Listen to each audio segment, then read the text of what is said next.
الحمد لله نحمده ونستعينه ونؤمن به ونتوكل عليه ونعوذ بالله من شرور أنفسنا ومن سيئات أعمالنا من يهد الله فلا مضل له ومن يضلل فلا هادي له وأشهد أن لا إله إلا الله وحده لا شريك له وأشهد أن محمدا عبده ورسوله اللهم صل على محمد وعلى آل محمد كما صليت على إبراهيم وعلى آل إبراهيم وبارك على محمد وعلى آل محمد كما باركت على إبراهيم وعلى آل إبراهيم إنك حميد مجيد أما بعد فإن خير الحديث كتاب الله وخير الهدي هدي محمد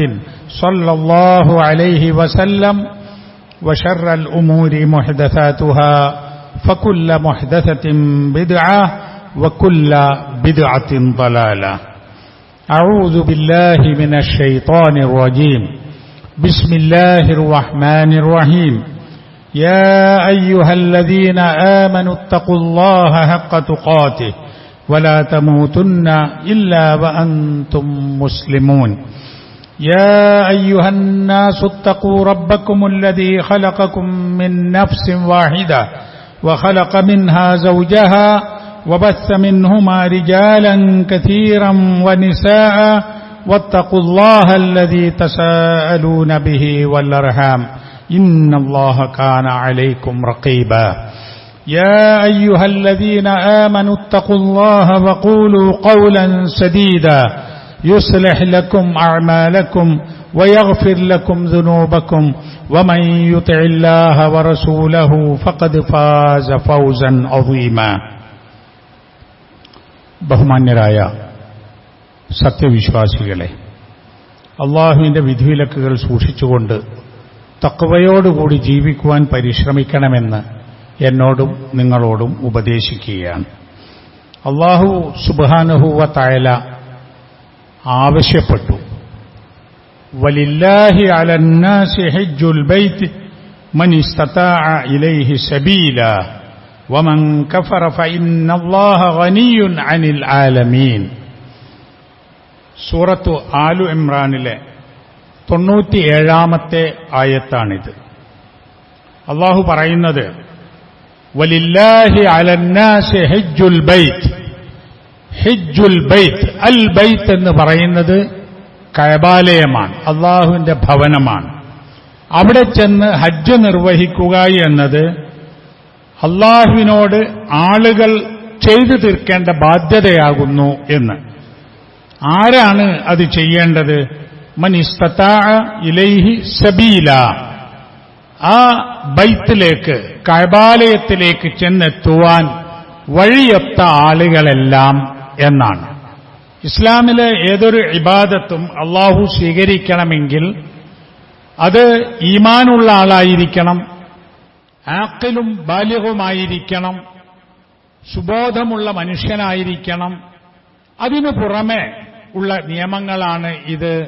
മൻ ഇസ്തതാഅ ഇലൈഹി സബീല, അവിടേക്ക് എത്തിച്ചേരാൻ വഴിയൊത്തയാളുകൾ, സബീലൊത്തയാളുകൾ. അതിന് ഖുർആൻ തഫ്സീറുകളിൽ മഹാന്മാരായ മുഫസ്സിറുകൾ നൽകിയിട്ടുള്ള അർത്ഥം ശാരീരികമായും പിന്നെ സാമ്പത്തികമായും യാത്ര ചെയ്തു വരുന്നതുവരെയുള്ള കുടുംബത്തിന്റെ സുരക്ഷിതത്വപരമായും ആരോഗ്യപരമായും യാത്രാസംബന്ധമായും ഉള്ള എല്ലാ വഴിയും ഒത്ത ആളുകൾ എന്നാണ്. ഇത് അല്ലാഹു മനുഷ്യന് നൽകിയിട്ടുള്ള ഒരു കാരുണ്യവും കൂടിയാണ്. ഇപ്പൊ നമസ്കാരം എല്ലാവരും നിർവഹിക്കേണ്ടതാണ്. നോമ്പ് രോഗികളും അതുപോലെ യാത്രക്കാരും ആയ ആളുകൾ ഒഴിച്ച് എല്ലാവരും റമദാനിൽ നോൽക്കേണ്ടതാണ്. സക്കാത്ത് പണമുള്ള എല്ലാ ആളുകളും അതിന്റെ തോതെത്താൽ സമയം പൂർത്തിയായാൽ ചെയ്യേണ്ടതാണ്. ഹജ്ജിനെ സംബന്ധിച്ചിടത്തോളം അത്ര പോരാ. ഹജ്ജിൽ ശരീരത്തിന് നല്ല അധ്വാനമുണ്ട്. ഒരുപാട് ദിവസങ്ങൾ അതിന് ചെലവഴിക്കേണ്ടതുണ്ട്. സാമ്പത്തികമായും നല്ല ചെലവുണ്ട്. പോയി വരാനുള്ള വഴി സുരക്ഷിതമായിരിക്കേണ്ടതുണ്ട്. അങ്ങനെ എല്ലാം കൂടി ഒത്തുവന്ന മനുഷ്യർ ജീവിതത്തിൽ ഒരിക്കൽ നിർവഹിക്കേണ്ട മഹത്തായ ഒരു നിർബന്ധമായ കർമ്മമാണ് ഹജ്ജും ഉംറയും. ഹജ്ജ് എന്ന വാക്കിന്റെ അർത്ഥം നമ്മൾ മലയാളത്തിൽ തീർത്ഥാടനം എന്ന് പറയും. ഹജ്ജ് തീർത്ഥാടനം. ഭാഷാപരമായ അർത്ഥം കരുതുക എന്നാണ്. കരുതി പുറപ്പെടുക എന്നാണ്. എന്ത് കരുതി? അള്ളാഹുവിനെ കരുതി, അള്ളാഹുവിന്റെ പ്രതിഫലം ആഗ്രഹിച്ചുകൊണ്ട് പോവുകയാണ്. അതുകൊണ്ടാണ് ഹജ്ജിന് ഇഹ്റാം ചെയ്യുന്ന സമയത്ത് മുതൽ കഅബാലയത്തിൽ എത്തുന്നതുവരെയും തൽബിയത്ത് ചൊല്ലുന്നത്. പിന്നെ അതുപോലെ തൽബിയത്ത് ഹജ്ജിന് വേണ്ടി ദുൽഹജ്ജ് 8 വീണ്ടും ആരംഭിക്കുന്നത്. ലബ്ബൈക അല്ലാഹുമ്മ ലബ്ബൈക ലബ്ബൈക ലാ ശരീക ലക ലബ്ബൈക ഇന്നൽ ഹംദ വന്നിഅമത ലക വൽ മുൽക് ലാ ശരീക ലക. ഈ തൽബിയത്ത് മനുഷ്യൻ എന്തുദ്ദേശിച്ചു പോകുന്നു എന്നതിന്റെ ഒരു വിളംബരമാണ്. അല്ലാഹുവേ, നിന്റെ വിളി കേട്ടുകൊണ്ട് ഞാനിതാ ഉത്തരം ചെയ്ത് വന്നിരിക്കുന്നു എന്നാണ്. അല്ലാഹു വിളിച്ചിട്ടുണ്ട്, ആ വിളി കേട്ട് ഞാനിതാ വരുന്നു എന്നാണ്. ഉടമയായ യജമാനനായ സൃഷ്ടാവായ അല്ലാഹു വിളിച്ചതാണ്. അടിമകളായ സൃഷ്ടികളായ നമ്മെ അത് കേട്ട ഏതൊരു മനുഷ്യനും ആ വിളിക്കുത്തരം ചെയ്യേണ്ടതുണ്ട്. ആ വിളി നമുക്കറിയാം. ഇബ്രാഹിം നബി അലൈഹിസ്സലാമും മകൻ ഇസ്മായിൽ നബി അലൈഹിസ്സലാമും കൂടി കഅബാലയം പടുത്തുയർത്തിയ ശേഷം അല്ലാഹുവിനോട് ദുആ ചെയ്തു. റബ്ബനാ തഖബ്ബൽ മിന്നാ ഇന്നക അൻതസ് സമീഉൽ അലീം. അല്ലാഹുവേ, ഞങ്ങളിൽ നിന്ന് ഇത് സ്വീകരിക്കണമേ, നീയാണ് എല്ലാം കേൾക്കുന്നവനും എല്ലാം അറിയുന്നവനും. പരിശുദ്ധമായ കഅബാലയം പടുത്തുയർത്തിയ ശേഷം ആ കർമ്മം സ്വീകരിക്കുവാൻ അല്ലാഹുവിലേക്ക് സമർപ്പിക്കുകയാണ്. അതിനുശേഷം എന്താ അല്ലാഹു നൽകിയ നിർദ്ദേശം? വഅദ്ദിം ഫിന്നാസി ബിൽ ഹജ്ജ്. ഹജ്ജിന് വരുവാൻ വേണ്ടി ജനങ്ങളോട് വിളംബരം ചെയ്യുക. ജനങ്ങളോട് വിളംബരം ചെയ്യാൻ ഇബ്രാഹിം നബി അലൈഹിസ്സലാമിനെ ഏൽപ്പിച്ചു. ഇബ്രാഹിം നബി അലൈഹിസ്സലാം അത് വിളിച്ചു പറയുകയും ചെയ്തു. അങ്ങനെ പറഞ്ഞാൽ യഅ്തൂക റിജാലൻ വഅലാ കുല്ലി ളാമിരി യഅ്തീന മിൻ കുല്ലി ഫജ്ജിൻ അമീഖ്. ആ വിളംബരം ചെയ്താൽ ആളുകൾ വന്നുകൊള്ളും, നടന്നു വരും. മെലിഞ്ഞൊട്ടിയ വാഹനപ്പുറത്ത്, മൃഗങ്ങളുടെ ഒക്കെ പുറത്ത് കയറി ദൂരപ്രദേശങ്ങളിൽ നിന്ന് അവർ വരും ഈ ഹജ്ജ് കർമ്മം നിർവഹിക്കുവാൻ വേണ്ടി. അപ്പൊ അള്ളാഹുവിനെ ഉദ്ദേശിച്ചുകൊണ്ട്, അള്ളാഹുവിൽ നിന്നുള്ള പ്രതിഫലം ആഗ്രഹിച്ചുകൊണ്ട് ആളുകൾ യാത്ര തുടരുകയാണ് എല്ലാ കൊല്ലവും. ഇപ്പോഴും നമ്മുടെ സുഹൃത്തുക്കൾ, സഹോദരങ്ങൾ പലരും മക്കയിലെത്തിക്കഴിഞ്ഞു. പലരും മക്കയിലേക്ക് പുറപ്പെടുവാനുള്ള ഒരുക്കത്തിലാണ്. ഒരു വലിയ സംഭവമല്ലേ ഹജ്ജ് എന്ന് പറയുന്നത്? അതുപോലെ ഒന്ന് വേറെയില്ല. ലോകത്ത് ഇത്രയധികം ആളുകൾ ഒരേ സമയത്ത് ഒരേ സ്ഥലത്ത് നിൽക്കേണ്ട വേറൊരു കർമ്മമില്ല. ഏതാണ്ട് 30 ലക്ഷത്തോളം ആളുകൾ ഹജ്ജിൽ പലപ്പോഴും ഉണ്ടാവാറുണ്ട്. 30 ലക്ഷത്തോളം ആളുകൾ അറഫാ ദിനത്തിൽ അന്ന് ഉച്ച മുതൽ മഗ്രിബ് വരെയുള്ള സമയത്തിനിടയിൽ അവർ അറഫയിൽ ഉണ്ടാവണം. അല്പസമയമെങ്കിലും അറഫയിലെ ഭൂമിയിലോ ആകാശത്തോ എവിടെയെങ്കിലും ഉണ്ടായാൽ അൽ ഹജ്ജു അറഫ. ഹജ്ജ് എന്ന് പറയുന്നത് അറഫയാണ്. ആ അറഫയിൽ ഒരുമിച്ച് കൂടുന്ന ലോക മുസ്ലിങ്ങൾ ഈ ഹജ്ജിൽ നിന്ന് നേടിയെടുക്കുന്ന ഒരുപാട് ഗുണങ്ങളുണ്ട്. ഹജ്ജിന്റെ കർമ്മത്തെപ്പറ്റി ഞാൻ വിശദീകരിക്കുന്നില്ല. കാരണം ഹജ്ജിന് പോകാൻ ആഗ്രഹിച്ച ആളുകൾ ക്ലാസുകളിൽ പങ്കെടുക്കുകയും പഠിക്കുകയും പലരും പുറപ്പെടുകയും ചെയ്തു. ഹജ്ജിന് പോകുന്ന ആളുകളെ കാണുകയും ഹജ്ജിനെ മനസ്സിലാക്കുകയും ചെയ്യുന്ന ആളുകൾക്ക് അതിന്റെ ആന്തരികമായ ആത്മീയമായ പാഠങ്ങളെക്കുറിച്ച് ചിലത് മാത്രമാണ് ഇന്ന് പറയാൻ ഉദ്ദേശിക്കുന്നത്.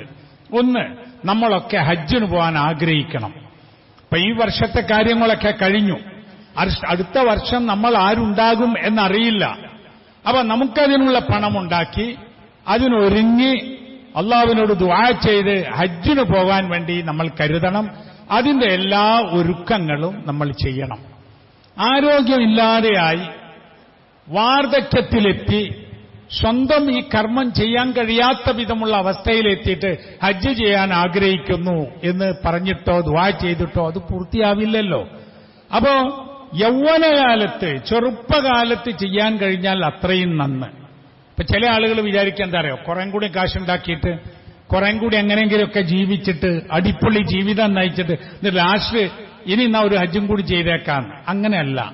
ഹജ്ജ് വാജിബായ ആളുകൾ അത് വേഗം നിർവഹിക്കുക എന്നത് അനിവാര്യമായ ഒരു സംഗതിയാണ്. അതാണ് ഇന്ന് എനിക്ക് നിങ്ങളോട് പറയാനുള്ള ഒരു കാര്യം. നമ്മൾ ഹജ്ജിന് ആഗ്രഹിക്കുകയും തൗഫീഖിന് വേണ്ടി ദുആ ചെയ്യുകയും അതിന് ഒരുങ്ങുകയും അതിന് പണിയെടുക്കുകയും ചെയ്യണം.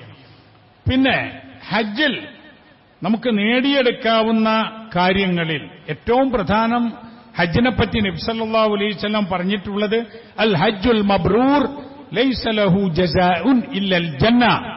മബ്രൂറായ ഹജ്ജ്, അല്ലാഹു തആല സ്വീകരിക്കുന്ന പുണ്യമായി ഗണിക്കുന്ന ഹജ്ജ്, അതിന് പ്രതിഫലം സ്വർഗം മാത്രമാണ്. സ്വർഗം ലഭിക്കുമെന്ന് ഉറപ്പ് പറഞ്ഞ ഒരു കാര്യമാണ് ഹജ്ജുൽ മബ്രൂർ. ഹജ്ജ് മബ്രൂറായി നമ്മൾ പറയില്ലേ, മഖ്ബൂലാവാൻ, സ്വീകരിക്കപ്പെടാൻ, മബ്രൂറാവാൻ, പുണ്യമാവാൻ നിങ്ങളും ദുആ ചെയ്യണം, ഞാൻ ഹജ്ജിന് പോകുന്നുണ്ട്. നമ്മൾ പരസ്പരം വസിയത്ത് ചെയ്യും. എന്താണ് മബ്രൂറായ ഹജ്ജ് അല്ലെ മഖ്ബൂലായ ഹജ്ജ്? നബി സല്ലല്ലാഹു അലൈഹി വസല്ലമയോട് ചോദിച്ചു ആളുകൾ, എങ്ങനെയാണ് നമ്മുടെ ഹജ്ജ് മബ്രൂറായി എന്നറിയുക? പോയിങ്ങ് പോന്നാ പോരാ. നബി സല്ലല്ലാഹു അലൈഹി വസല്ലം പറഞ്ഞത്, ഹജ്ജിന് പോയ മനുഷ്യൻ ഹജ്ജിന് മുമ്പുള്ളതിനേക്കാൾ ഹജ്ജിന് ശേഷം കൂടുതൽ തഖ്വയും കൂടുതൽ ഈമാനും കൂടുതൽ ഇസ്ലാമും ഉള്ളവനായി തീരുക എന്നതാണ്. അവിടെയാണ് നമ്മൾ പരാജയപ്പെടുന്നത്. ഹജ്ജിന് പോകുന്നതിന് മുമ്പും പോയി വന്നാലും ഒക്കെ കണക്കന്നെ. വർത്തമാനത്തിൽ സൂക്ഷ്മതയില്ല, ഇടപാടുകളിൽ ഹക്കും ബാത്തിലും നോക്കുന്നില്ല, ജീവിതത്തിൽ ഇസ്ലാമിന്റെ മര്യാദകളില്ല. ഹജ്ജിന് പോയിട്ടുണ്ട് എന്ന് അയാൾ തന്നെ വേണമെങ്കിൽ ഇടക്കിടക്ക് പറയും. അങ്ങനെയല്ല വേണ്ടത്. ഹജ്ജിന് പോകുന്ന നമുക്ക് ഓർമ്മ വേണം, ഞാൻ ഹജ്ജ് ചെയ്യാനാ പോകുന്നത്. ഒരിക്കൽ മാത്രമേ എനിക്ക് നിർബന്ധമുള്ളൂ, പിന്നെ സാധിക്കുമെന്നും അറിയില്ല. ഈ ഹജ്ജ് അല്ലാഹു തആല സ്വീകരിച്ചാൽ എനിക്ക് സ്വർഗമാണ്. മാത്രവുമല്ല, ഇപ്പൊ നോക്കൂ, ചെറിയ പൈസയൊന്നും പോരാ. 4 ലക്ഷം മുതൽക്ക് 8 ലക്ഷം രൂപ വരെയാണ് ഈ കൊല്ലം ഓരോ ഹജ്ജ് ഗ്രൂപ്പിലും ആയിട്ട് പറയുന്നത്, അതിന്റെ സർവീസ് അനുസരിച്ച്. അത് നമ്മെ സംബന്ധിച്ചിടത്തോളം വലിയൊരു പണം തന്നെയാണ്. അപ്പൊ ഇത്രയും പണം ഒരു മനുഷ്യൻ ആയുഷ്കാലം മുഴുവൻ അധ്വാനിച്ച്, ഒരു സാധാരണക്കാരനൊക്കെ ജീവിതം മുഴുവൻ ഒരുക്കി വെച്ചാൽ അവന്റെ അത്യാവശ്യം കഴിഞ്ഞ് 4-8 ലക്ഷം ഉറുപ്പ്യ ഉണ്ടാക്കുന്ന പ്രയാസം തന്നെയാണ്. അപ്പൊ ഇത്രയും പണം നമ്മൾ ചെലവഴിച്ച്, ഇത്രയും ദിവസങ്ങൾ ചെലവഴിച്ച് നമ്മൾ ഹജ്ജിന് പോയാൽ അത് നഷ്ടപ്പെടാതിരിക്കുവാൻ വേണ്ടിയുള്ള ബോധം നമുക്കുണ്ടാവണം. ഹജ്ജിന് ഒരുങ്ങും ആളുകൾ, ഒരുങ്ങി തുടങ്ങി. പോകുന്നവരൊക്കെ നേരത്തെ പെട്ടി കെട്ടാക്കും, സാധനങ്ങൾ വാങ്ങും, മറ്റു കാര്യങ്ങളൊക്കെ. ഖുർആൻ പറഞ്ഞിട്ടുണ്ട് വതസവ്വദു, നിങ്ങൾ ഹജ്ജിന് വേണ്ടിയുള്ള ഒരുക്കങ്ങൾ പൂർത്തിയാക്കുക, യാത്രാ ഭക്ഷണം കരുതുക എന്ന് പറഞ്ഞു. എന്നിട്ട് പറഞ്ഞു വഖൈറുസ്സാദി തഖ്വ ഫഇന്ന ഖൈറസ്സാദി തഖ്വ. സാദ് എന്ന് പറഞ്ഞ യാത്രയിലുള്ള ഭക്ഷണം. ഹജ്ജ് യാത്രയിൽ നിങ്ങൾക്കുള്ള ഏറ്റവും നല്ല ഭക്ഷണം ഏതാ? ആ നല്ല ഭക്ഷണം തഖ്വയാണ് എന്നാ. അപ്പൊ നമ്മളെല്ലാം കൊണ്ടുപോകുമ്പോൾ തഖ്വയും കൊണ്ടുപോകണ്ടേ? നമ്മുടെ കയ്യിൽ തഖ്വ വേണ്ടേ? നമ്മൾ ഒരുങ്ങിയത് അതിനു വേണ്ടിയാവണ്ടേ? അപ്പൊ അതുകൊണ്ട് തന്നെ തഖ്വ സംഭരിക്കുവാനും അത് കൂടെ കൊണ്ടുപോകുവാനുമുള്ള ശ്രദ്ധ നമുക്കുണ്ടാവണം. അങ്ങനെയുള്ളൊരു ഹജ്ജായാൽ മൻ ഹജ്ജ ഹാദൽ ബൈത ഫലം യർഫുസ് വലം യഫ്സുഖ് ഖറജ മിൻ ദുനൂബിഹി കയൗമ വലദതുഹു ഉമ്മുഹു. ഒരു മനുഷ്യൻ ഈ ഭവനത്തിലേക്ക് ഹജ്ജിന് വന്നാൽ, ഹജ്ജ് ചെയ്താൽ, അതിൽ യാതൊരു മോശത്തരവും യാതൊരു വൃത്തികേടും ഇല്ലാത്ത നില, ശുദ്ധമായ നിലക്ക് ഹജ്ജ് ചെയ്താൽ, അവൻ അവിടെ നിന്ന് ആ ഹജ്ജ് കഴിഞ്ഞാൽ അന്ന് അവന്റെ ഉമ്മ പ്രസവിച്ച കുഞ്ഞിനെ പോലെ തെറ്റില്ലാത്തവനായി വരും എന്നാണ്. അതൊരു വലിയ സംഗതിയല്ലേ? ചെറിയ മക്കൾക്ക് കുറ്റമില്ല, ചെറിയ മക്കൾക്ക് തെറ്റുമില്ല, ചെറിയ മക്കൾക്ക് പാപമില്ല. അതുപോലെ നമ്മൾ തെറ്റുകുറ്റങ്ങളില്ലാത്ത ഒരു പുതിയ മനുഷ്യനായി വരും എന്ന് പറഞ്ഞതിനെ പ്രതീക്ഷിച്ചുകൊണ്ടാണ് നമ്മൾ ഹജ്ജിന് പോകേണ്ടത്. ഹജ്ജിന്റെ കാര്യങ്ങൾ ആലോചിക്കുമ്പോൾ നമ്മൾ ചെയ്യേണ്ടതും. ഹജ്ജിൽ നമുക്ക് ലഭിക്കേണ്ട വലിയൊരു ഗുണം, വലിയൊരു പാഠം ആ തൽബിയത്ത് എന്നാണ്. ആ തൽബിയത്തിന് ആശയമാണ് എന്താണ്? അള്ളാഹുവിന്റെ വിളി കേട്ടുകൊണ്ട് ഞാനിതാ വരുന്നു എന്നാണ്. അള്ളാഹു ഉടമസ്ഥനാണ്, സൃഷ്ടാവാണ്. നമ്മെ പരിപാലിക്കുന്നവനാണ്, കൽപ്പിക്കാൻ യോഗ്യതയുള്ളവനാണ്. ആ അള്ളാഹുവിന്റെ ഒരു പാവം അടിമയാണ് നമ്മൾ എന്ന നിലക്ക് പടച്ചോൻ പറഞ്ഞതനുസരിക്കാം. പല കാര്യങ്ങളും ആളുകൾ അതിപ്പോ എന്താ അങ്ങനെ, എന്തിനാണ് ഇങ്ങനെ, അതൊന്നും ചോദിക്കേണ്ട. ഇസ്ലാം നമ്മൾ വിശ്വസിക്കുന്നുണ്ടെങ്കിൽ, ഗൈബിൽ നമുക്ക് വിശ്വാസമുണ്ടെങ്കിൽ, ഖുർആനിൽ നമുക്ക് വിശ്വാസമുണ്ടെങ്കിൽ, ഹദീസുകളിൽ നമുക്ക് വിശ്വാസമുണ്ടെങ്കിൽ അല്ലാഹു തആല കൽപ്പിച്ചത് അങ്ങ് അനുസരിച്ചാൽ മതി. ഇപ്പോ ഹജ്ജിൽ നമുക്ക് ചില കാര്യങ്ങളിലൊക്കെ എന്താണ് ഇത് എന്ന് തോന്നും.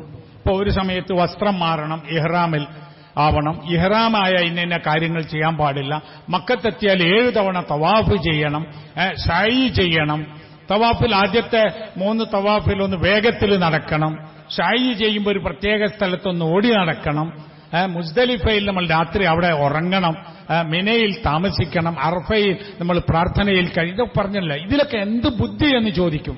എന്താണ് അതിന്റെ ശാസ്ത്രം? നമുക്ക് ഒന്നേ പറയാനുള്ളൂ, അതിന് ശാസ്ത്രവും ബുദ്ധിയൊക്കെ ഉണ്ടാവും, നമുക്കറിയില്ല. അള്ളാന്റെ റസൂൽ സല്ലല്ലാഹു അലൈഹി വസല്ലം പറഞ്ഞത് ഹുദു അന്നി മനാസിക്കക്കും, നിങ്ങൾ എന്നിൽ നിന്ന് ഈ ആരാധന എന്നിൽ നിന്ന് നിങ്ങൾ കണ്ടുപിടിക്കണം. ലഅല്ലി ലാ അൽഖാക്കും ബഅദ ആമി ഹാദാ, ഈ കൊല്ലത്തിന് ശേഷം ഇനി ഞാൻ നിങ്ങളെ കണ്ടു എന്ന് വരില്ല.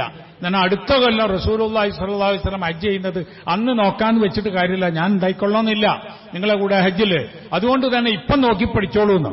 അതുകൊണ്ടാണ് നബി സല്ലല്ലാഹു അലൈഹി വസല്ലം മദീനയിൽ നിന്ന് ഹജ്ജിന് പുറപ്പെട്ട് മക്കയിൽ വന്നു, താമസിച്ചു, ഹജ്ജ് നിർവഹിച്ചു. തിരിച്ച് മദീനയിൽ എത്തുന്നത് വരെയുള്ള മുഴുവൻ കാര്യങ്ങളും സ്വഹാബിമാര് റിപ്പോർട്ട് ചെയ്തു.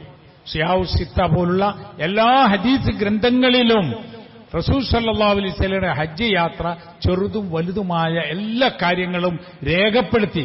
അതിൽ ഹജ്ജിന്റെ ഫർളുകളും ഷർത്തുകളും സുന്നത്തുകളും റുക്നുകളും വാജിബുകളും എല്ലാം അതിലുണ്ട്. അപ്പൊ നമ്മുടെ ശ്രദ്ധ എങ്ങനെയാണ് റസൂൽ സല്ലല്ലാഹു അലൈഹി വസല്ലം ഹജ്ജ് ചെയ്തത് എന്ന് നോക്കി അതങ്ങ് ചെയ്യലാണ്. അതിൽ പിന്നെ ഒരു തർക്കവും ആവശ്യമില്ല. കാരണം മനുഷ്യൻ ഇത്തിബാഉർ റസൂൽ സല്ലല്ലാഹു അലൈഹി വസല്ലമയെ പിൻപറ്റുക എന്നത് ശീലിക്കുന്ന ഏറ്റവും നല്ല ഒരു കർമ്മവും കൂടിയാണ് ഹജ്ജ്. അവിടെ അവനവന്റെ ബുദ്ധിയും അവനവന്റെ ചിന്തയും ഒന്നുമല്ല. ഇങ്ങനെയാണ് റസൂൽ സല്ലല്ലാഹു അലൈഹി വസല്ലമ ഹജ്ജ് ചെയ്തത്, ഇങ്ങനെയാണ് തവാഫ് ചെയ്തത്, ഇങ്ങനെയാണ് സഅയ് ചെയ്തത്, ഇങ്ങനെയാണ് മിനായിൽ നമസ്കരിച്ചത്, ഇങ്ങനെയാണ് അറഫയിൽ നമസ്കരിച്ചത്. അതങ്ങനെ അങ്ങ് പിൻപറ്റിയാൽ ഹുദു അന്നി മനാസിക്കക്കും, നിങ്ങളുടെ ഈ ആരാധനാകർമ്മം ഹജ്ജിനെ പറ്റിയാ പറഞ്ഞത്, നിങ്ങൾ എന്നിൽ നിന്ന് സ്വീകരിക്കുക എന്നത് നമുക്ക് വ്യക്തമായും പിന്തുടരുവാൻ സാധിക്കും എന്നത് ഉറപ്പാണ്. അതുപോലെ തൽബിയത്ത്, ലബൈക് അല്ലാഹുമ്മ ലബൈക് ലബൈക ലാ ശരീക ലക ലബൈക്, തൗഹീദാണത്. അല്ലാഹുവിന് യാതൊരു പങ്കാളികളുമില്ല എന്ന പ്രഖ്യാപനമാണ്. ഈ തൽബിയത്തിന് തുല്യമായി മക്കയിലെ മുശ്രിക്കുകൾക്ക് വേറൊരു തൽബിയത്തുണ്ടായിരുന്നു. അവരും ഹജ്ജിന് വരാറുണ്ടായിരുന്നു, അവരും തവാഫ് ചെയ്യുമായിരുന്നു, അവരും തൽബിയത്തിലുമായിരുന്നു. ആ തൽബിയത്തിൽ അവർ ചെറിയൊരു വാചകം കൂട്ടിച്ചേർത്തു. എന്താണെന്നറിയോ? ലബൈക് അല്ലാഹുമ്മ ലബൈക് ലബൈക ലാ ശരീക ലക ലബൈക് ഇല്ലാ ശരീകൻ ഹുവ ലക് തംലികുഹു വമാ മലക് എന്ന് പറയുമായിരുന്നു. എന്നാ പടച്ചവനെ നിനക്ക് യാതൊരു പങ്കുകാരുമില്ല, എന്നാലൊരു പങ്കുകാരനുണ്ട്, ആ പങ്കുകാരനും നിന്റെ അധീനത്തിൽ തന്നെയാണ്, സ്വന്തമായി ഒന്നും ഉടമസ്ഥയിലില്ല എന്ന്. കാരണം അവർക്ക് ഒരുപാട് ആളുകൾ ഉണ്ടായിരുന്നു.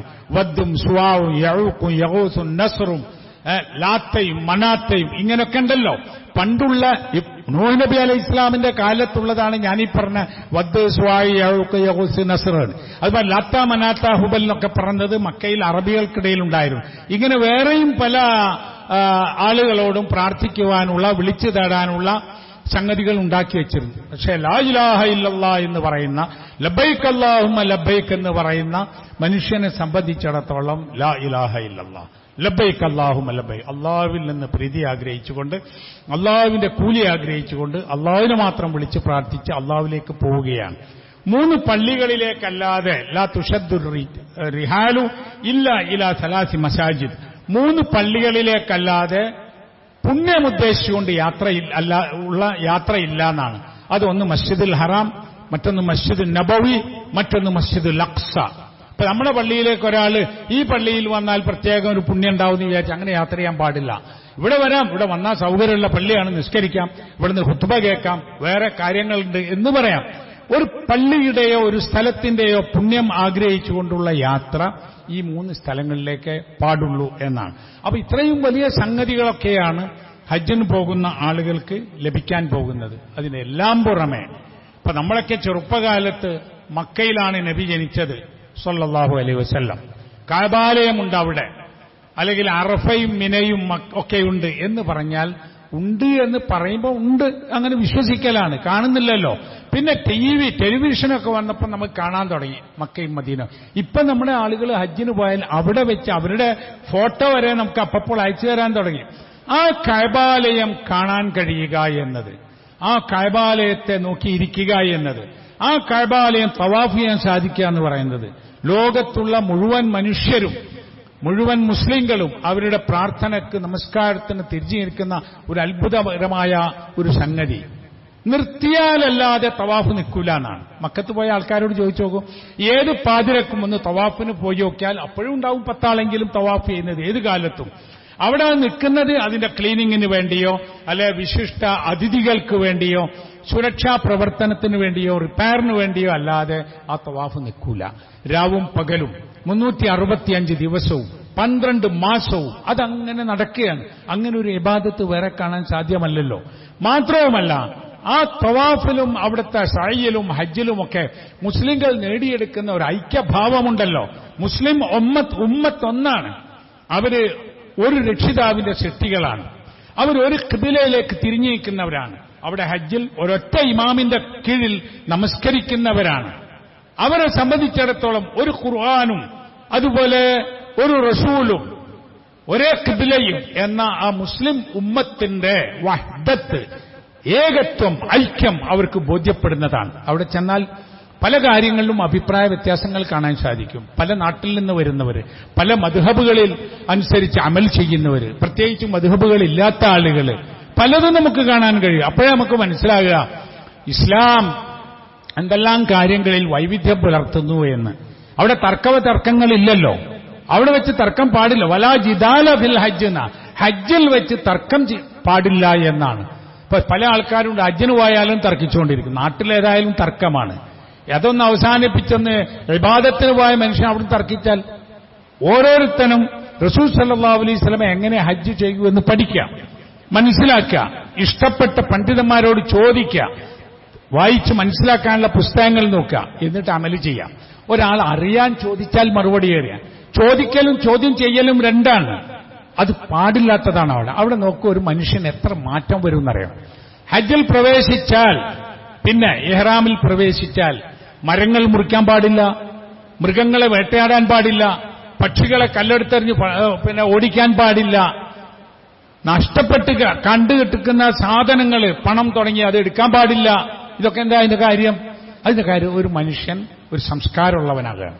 അവൻ മനുഷ്യരോട് മാത്രമല്ല ജീവികളോടും മൃഗങ്ങളോടും പക്ഷികളോടും നാട്ടിലുള്ള മരങ്ങളോട് പോലും ഒരു മര്യാദയിൽ പെരുമാറുന്ന ഒരു മനുഷ്യനായി മാറുകയാണ്. അങ്ങനെ ഒരു മാസമോ 40 ദിവസമോ ഒരു മനുഷ്യൻ ജീവിക്കുമ്പോൾ പിന്നെ അവന്റെ ജീവിതത്തിൽ മാറ്റം ഉണ്ടാകും എന്നത് ഉറപ്പാണ്. കഷ്ടപ്പെടുന്നവനെ സഹായിച്ച്, പ്രയാസമുള്ളവർക്ക് വേണ്ട ഒത്താശ ചെയ്തു കൊടുത്ത്, വെള്ളം കിട്ടാത്തവന് വെള്ളം കൊടുത്ത്, അങ്ങനെ ഞാൻ എന്നതിന്റെ അപ്പുറത്തും മറ്റൊരാളെ സഹായിച്ച് ജീവിക്കുന്ന ഒരു കാലം ആണ് ഈ കാലം എന്ന് പറയുന്നത് ഹജ്ജ്. അതിൽ ഖുർആനിൽ പറഞ്ഞു. അത് മാത്രവുമല്ല, അതിന്റെ ഹജ്ജിന്റെ ഗുണങ്ങൾ പറഞ്ഞെടുത്ത് ലിയഷ്ഹദു മനാഫിഅ ലഹും, അവർക്കുള്ള മൻഫഅത്തുകൾ അനുഭവിക്കാൻ എന്ന് പറഞ്ഞിട്ടുണ്ട്. എന്താ മൻഫഅത്ത് എന്നറിയോ? മനാഫിഉ ദുനിയാവൽ ആഖിറ എന്നാണ് ഇതിന്റെ തഫ്സീറിലുണ്ട്. ദുനിയാവിലും ആഖിറത്തിലുമുള്ള മൻഫഅത്ത്, ഉപകാരം കിട്ടാൻ ഹജ്ജില്. അതെന്താ? അത് പറയുന്നത് കച്ചവടം പോലും ഹജ്ജിന്റെ മൻഫഅത്താന്ന് പറഞ്ഞിട്ടുണ്ട്. പണ്ട് ഇതുപോലെ സാധനങ്ങളും കിട്ടൂലല്ലോ. അപ്പോൾ ഒരു നാട്ടിൽ നിന്ന് വരുന്നവർ അവരെ നാട്ടിൽ നിന്നുള്ള ഉൽപ്പന്നങ്ങളും വിഭവങ്ങളും കൊണ്ടുവരും. വേറൊരു നാട്ടിൽ നിന്ന് വരുന്നവർ അവരെ നാട്ടിൽ നിന്നുള്ള സാധനങ്ങൾ കൊണ്ടുവരും. അങ്ങനെ മക്കയിൽ ഹജ്ജ് വേളയിൽ വലിയൊരു വ്യാപാരം തന്നെ നടന്നിരുന്നു എന്നാണ്. അതും ഹജ്ജിന്റെ ഗുണമായി ഈ മനാഫിഉ ലിന്നാസ് എന്നുള്ളത് മുഫസ്സിരീങ്ങൾ പറഞ്ഞിട്ടുണ്ട്. എന്നാൽ ഹജ്ജിന് പോയാൽ പിന്നെ കച്ചവടം പാടില്ല എന്നോ, ഹജ്ജ് വേളയിൽ കച്ചവടം ചെയ്ത് ഹലാലായ നിലക്ക് സമ്പാദിക്കാൻ പാടില്ല എന്നോ ഒന്നുമില്ല. മാത്രമല്ല, ഖുർആനിൽ ലൈസ അലൈക്കും ജുനാഹുൻ അൻ തബ്തഗു ഫളലൻ മിർ റബ്ബിക്കും, നിങ്ങളുടെ റബ്ബിൽ നിന്നുള്ള ഫളല്, അനുഗ്രഹം നിങ്ങൾ അന്വേഷിക്കുന്നതിൽ, തേടുന്നതിൽ തെറ്റില്ല എന്ന് പറഞ്ഞ ആയത്തിന്റെ തഫ്സീറിലും ഹജ്ജ് വേളയിൽ കച്ചവടം നടത്താം എന്ന് പറഞ്ഞിട്ടുണ്ട്. അപ്പൊ ഇത്രമാത്രം ദുനിയാവിലെയും ആഖിറത്തിലെയും നന്മകൾ ഒരുമിച്ച് കൂട്ടുന്ന മഹത്തായ ഒരു അമലിലേക്കാണ് ലോകം നീങ്ങുന്നത് എന്ന് നമ്മൾ അറിയണം. അത് നമ്മളും അനുഭവിക്കണം, അതിനുവേണ്ടി ആഗ്രഹിക്കണം. അള്ളാഹു നമ്മെ അനുഗ്രഹിക്കുമാറാകട്ടെ.